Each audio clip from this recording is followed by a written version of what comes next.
And I love the fresh, beautiful snow. That's great. It's when it's been on the ground for a couple months, it gets crusty and dirty, and it's not as fun. So anyway. Some snow angels? No snow angels. That's a big snow angel. It'd be more like a snow walrus in my case, yes. Unfortunately. What kind of attitude have you tried to take with the team coming off the weekend? What kind of attitude have you seen from them? Hey, I'll tell you, as poorly as I thought we had practiced going into last week, yesterday was phenomenal. The day before we had a film session and the kids all shot. It was great. It was one of our best practices of the year yesterday. We also had the entire roster with us, and that makes a big difference. So I think we'll learn from it and move on. So getting Sabrina back in some capacity energized everybody a little bit, you think? What makes Sabrina important is not just the fact she can, on any given night can get you 25 or 30 points, 10 assists, 15 rebounds. What makes her special is that she plays so hard every day, every possession, every moment of the game. She also gives the team confidence. She's on the floor. We go into every game knowing we're going to have, if not the best player on the floor, at least one of the top two best players in the game. And that, affects her psyche, affects her work ethic, affects everything. So it's just great having her back. And same with Maite, because she's such a good floor leader and general and organizes us. So makes a huge difference. Do you expect to have them available this weekend? I sure hope so. But again, neither have. It's been nearly a month, 3.5 weeks since Sabrina has practiced. It's been since December 20th that Maite's actually gone through a full practice. She played in the game the other night with 0 practice under her belt, 0 contact. So that makes it difficult. Yeah. But it sounds like you think you'll be able to run them out there at least and see how they I handle sure things. hope so, yeah.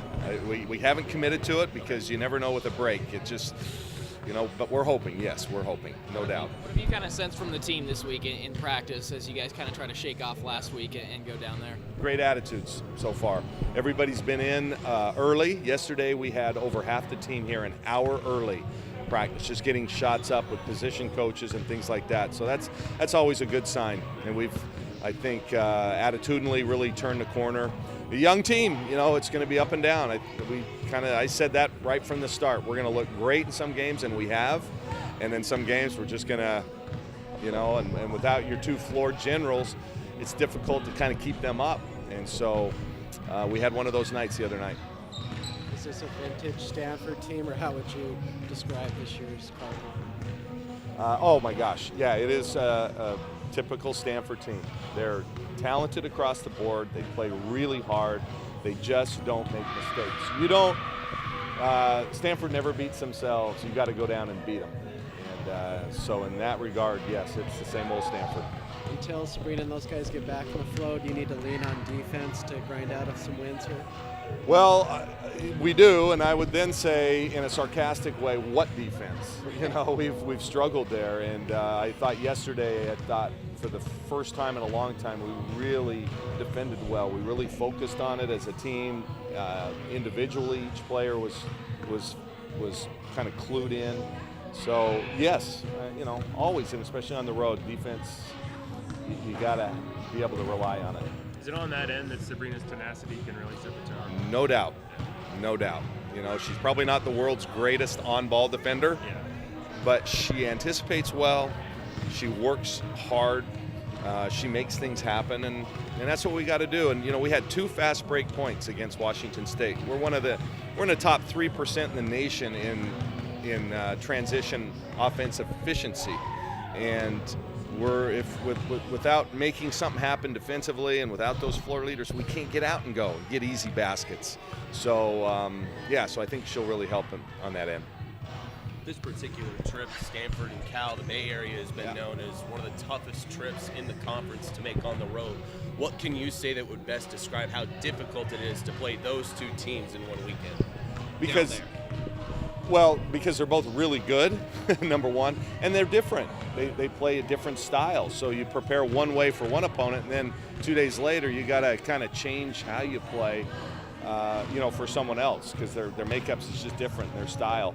So that's why you have to rely on good defensive principles and be sound. And right now we have not been real sound defensively. Sabrina still kind of questionable a little bit. Is there any change in philosophy or as far as like strategy on court that you might try to implement this weekend, given that last weekend didn't go that well for you guys? No, I mean, it was an aberration. Really, against Washington, we offensively were pretty good considering we didn't have those two players. We still had 77 points, which is right about our average, and so we did a lot of really good things. It was just basically the Cougar game. We had very little energy, no execution to speak of, in a positive sense. So to me, I look at it as an aberration. I think overall we played really well and pretty consistently well. That was just a really bad game, and we picked a bad night to do it. Is Lydia also close to getting back? Lydia, yeah, no, her hand isn't responding like we thought. So no, she's still a ways away. Yeah, unfortunately.